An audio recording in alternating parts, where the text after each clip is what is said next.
गूंगी राजकुमारी अमरगढ़ के राज सिंह अपने महल में एक मंदिर का निर्माण करवा रहे हैं। उस मंदिर का दरवाज़ा बनवाने के लिए उन्हें चंदन की लकड़ी चाहिए, किंतु चंदन की लकड़ी अमरगढ़ में नहीं मिलती। राजू ने सुनीता से कहा, मैं चंदन की लकड़ी इकट्ठा कर रहा हूँ और कुछ महीनों बाद महल जाकर राज सिंह को काफ़ी ऊंचे दामों में चंदन की लकड़ी बेचकर बहुत सारा धन प्राप्त कर लूँगा। तब तुम मुझसे शादी करोगी। सुनीता ने इस बात का कोई जवाब नहीं दिया। राजू की बात सुनकर वह वहाँ से चली गई।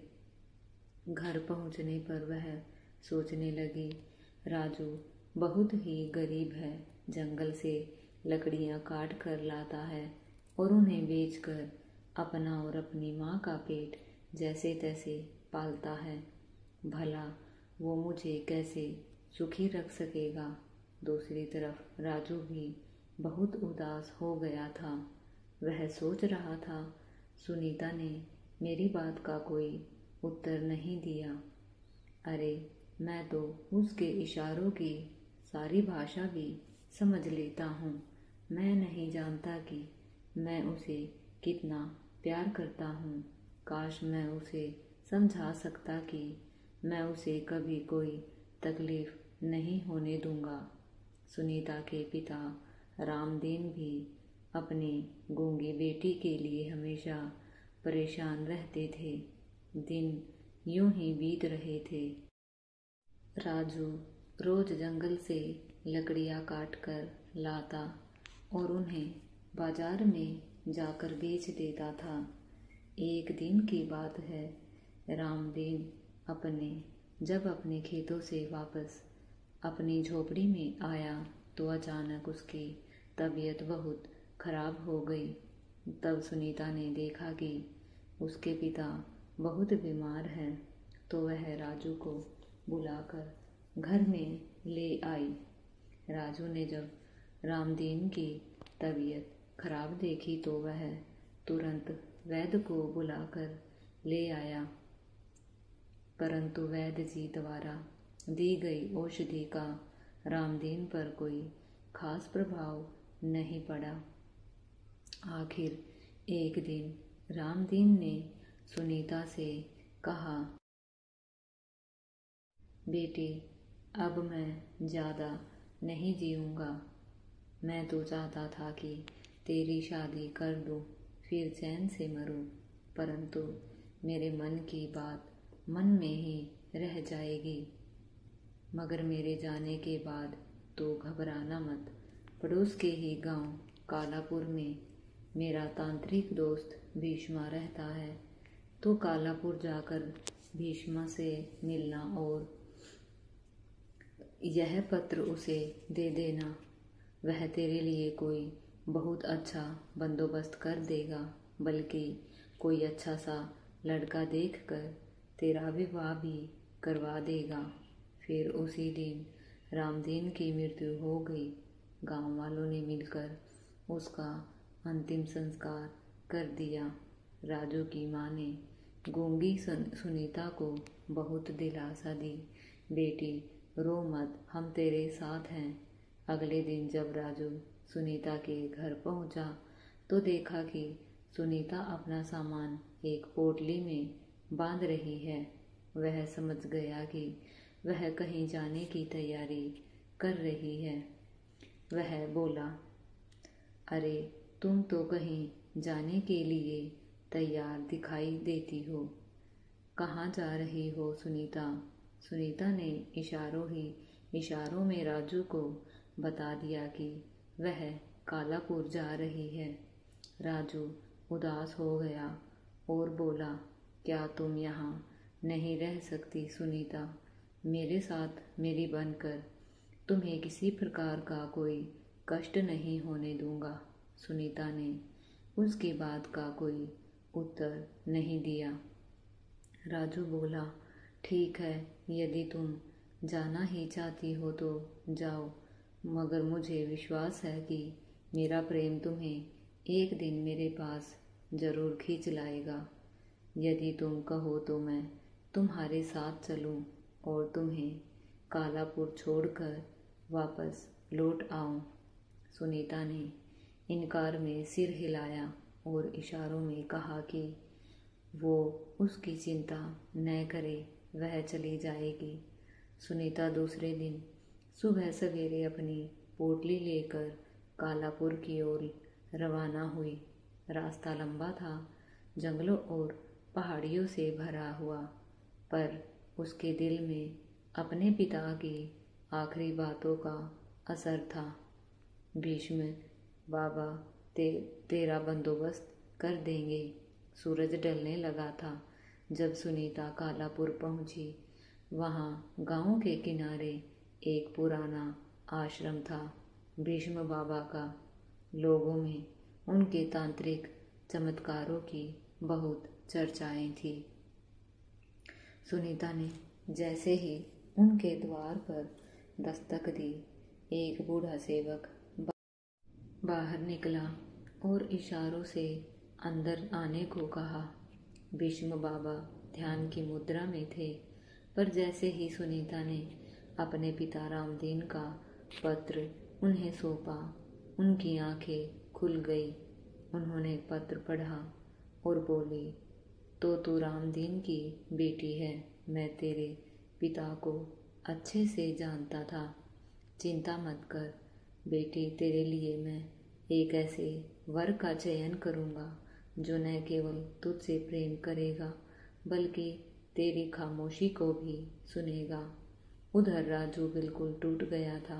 वह रोज उसी पेड़ के नीचे बैठा करता था जहाँ पहले सुनीता से मुलाकात होती थी। वह सोचता, कहीं सुनीता को मुझसे कोई शिकायत तो नहीं थी। क्या मेरी गरीबी उसकी खामोशी से भी भारी थी?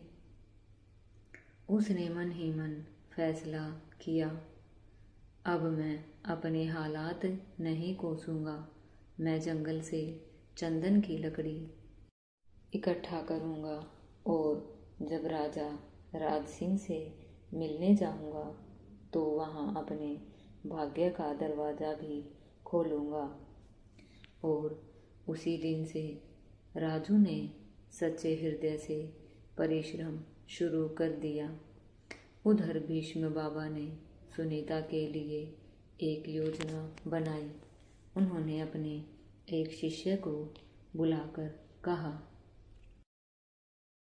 कालापुर से दूर पहाड़ियों के उस पार एक गांव है शिवपुर। वहाँ एक युवक है विवेक, सच्चरित्र, परिश्रमी परंतु अकेला। मैं चाहता हूँ कि सुनीता और विवेक का विवाह हो जाए। सेवक ने पूछा, पर बाबा, क्या विवेक गूंगी कन्या से विवाह करेगा? भीष्म बाबा मुस्कुराए। कभी कभी शब्दों से ज़्यादा मौन बोलता है। मैं स्वयं उसे मनाऊंगा। भीष्म बाबा जब शिवपुर पहुँचे तो देखा कि एक युवक खेत में हल चला रहा है। धूप में पसीने से तरबतर, पर चेहरे पर संतोष था। यही था विवेक, जिसने अपने माता पिता को बचपन में खो दिया था और अब गांव के ही मंदिर के पुजारी की देख रेख में बड़ा हुआ था।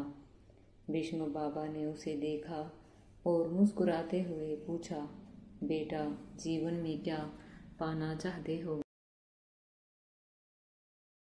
विवेक ने नम्रता से कहा, बाबा, मुझे कुछ नहीं चाहिए, बस मेरी मेहनत मुझे 2 वक्त की रोटी दे दे और भगवान मेरा मन शांत रखे, यही बहुत है। बाबा गंभीर स्वर में बोले, अगर एक ऐसा जीवन साथी मिले जो बोल नहीं सकता पर आंखों से दिल पड़ता हो तो क्या उसे अपनाओगे? विवेक चौंका, परंतु तुरंत सिर झुका दिया। बाबा, यदि वो सच्चा मन और सच्ची आत्मा लिए हो तो मुझे शब्दों की जरूरत नहीं। कुछ ही दिनों में भीष्म बाबा ने दोनों के विवाह की व्यवस्था की। सुनीता ने पहली बार किसी के सामने अपने चेहरे पर मुस्कान लाई। विवेक की नज़रें कहती थी, मैं तुझे समझूंगा सुनीता। शादी बहुत साधारण पर आध्यात्मिक वातावरण में हुई। गांव के लोग कहते, गूंगी कन्या के भाग्य कितने प्रबल है जो ऐसा वर मिला।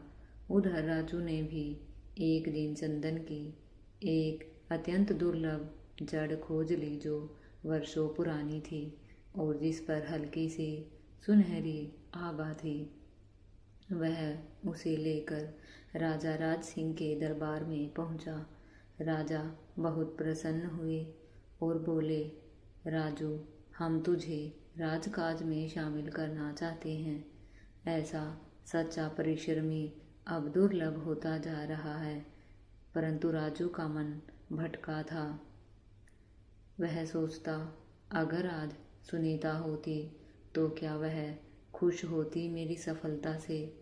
क्या वो अब भी मुझे याद करती होगी? एक दिन अचानक राजू को पता चला कि सुनीता अब विवाहित है।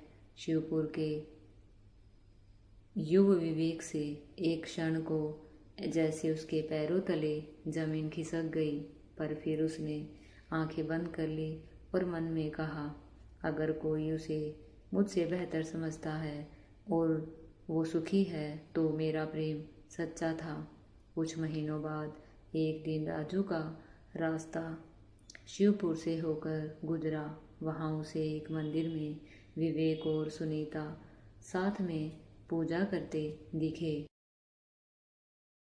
सुनीता की आंखों में शांति थी और विवेक की मुस्कान में भरोसा।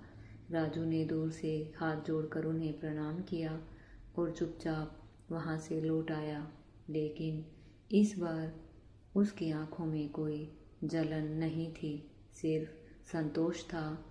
कभी कभी खामोशी सबसे बड़ी आवाज़ होती है और सच्चा प्रेम हमेशा अपनी राह तलाश ही लेता है, भले ही वो किसी और की झोली में सुकून से बनकर क्यों न जाए।